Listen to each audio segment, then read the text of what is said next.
Assalamu alaikum, dear students. Our today's topic is circular flow of income. You see, in every economy, three activities never stop: production of goods and services, generation of income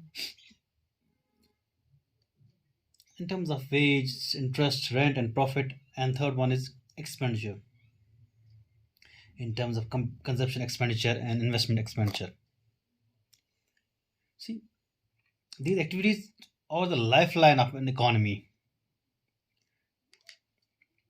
It is difficult to trace the beginning of these activities and it's impossible to predict their end.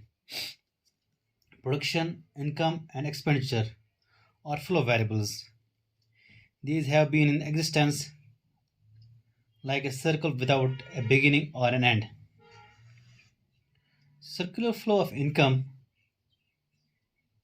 uh, means the circularity of the flows of production, income, and expenditure in an economy. So, you can say that circular flow of income refers to the unattending flow of the activities of production, income generation, and expenditure involving different sectors of the economy, the producers and the households in particular. See, each activity is the cause as well as the consequence of the other activity. So, production in the producing sector generates income for the households who are the owners of the factors of production.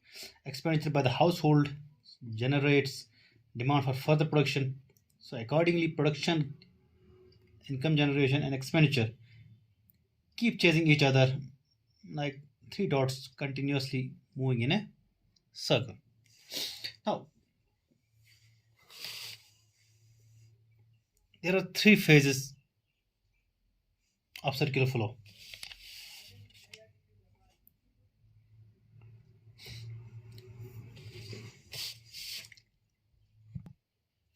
Now, the three phases of circular flow. This figure 1,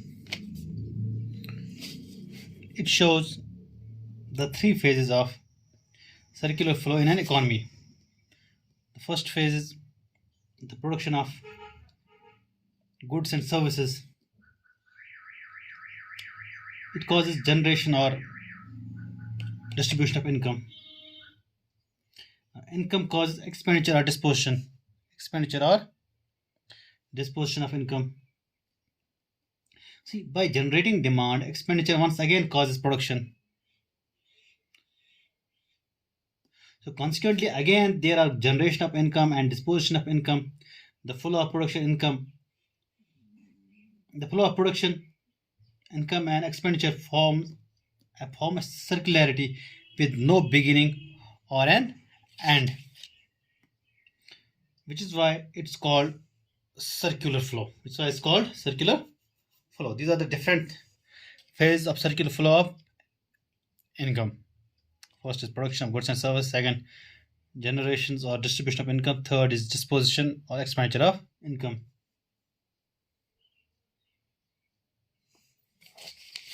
Generation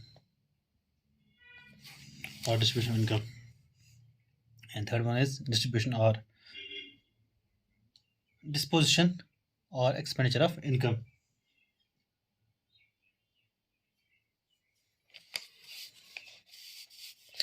Now, you see, first phase is phase of production. Production refers to value addition. When wood worth rupees 500 is converted into chair worth rupees 1000, there is a value addition worth of rupees 500. That's rupees 100 minus 500, that will be equal to rupees 500. This is what production means. Phase of production in the circular flow means the process of value addition by the producing sector. The producing sector hires, purchases factors of production from the households, which are the owners of these factors: land, labor, capital, and entrepreneurship. See, the factor inputs are used along with the non factor inputs like raw material, etc., for the production of goods and services. Goods and services are produced for the satisfaction of human wants. There is no end to human wants Accordingly, there is no end to the process of production. So there is no end to the process of production. Now the second phase is phase of income generation, also called phase of distribution. See, for rendering their factor services to the producers, the households get factor payments: rent for land, interest for capital, wage, salaries for labor, and profit for entrepreneurship. From the viewpoint of the households, these are factor incomes. Thus, in phase 2 of the circular flow, there is generation of income or distribution of income as a consequence of the production of goods and services in phase 1. Now, value addition is converted into the factor income. Third phase, phase of disposition expenditure. Disposition or expenditure. See, where does income go? It's spent or disposed of. How? It's spent on the purchase of final goods and services, and households buy the final goods.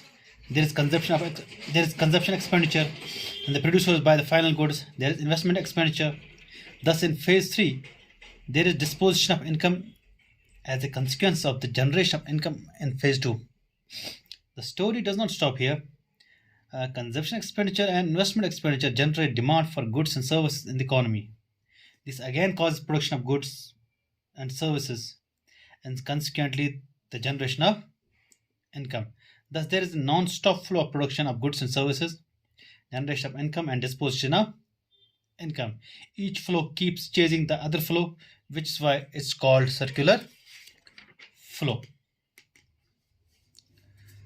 So these are the three phases of circular flow. Thank you very much.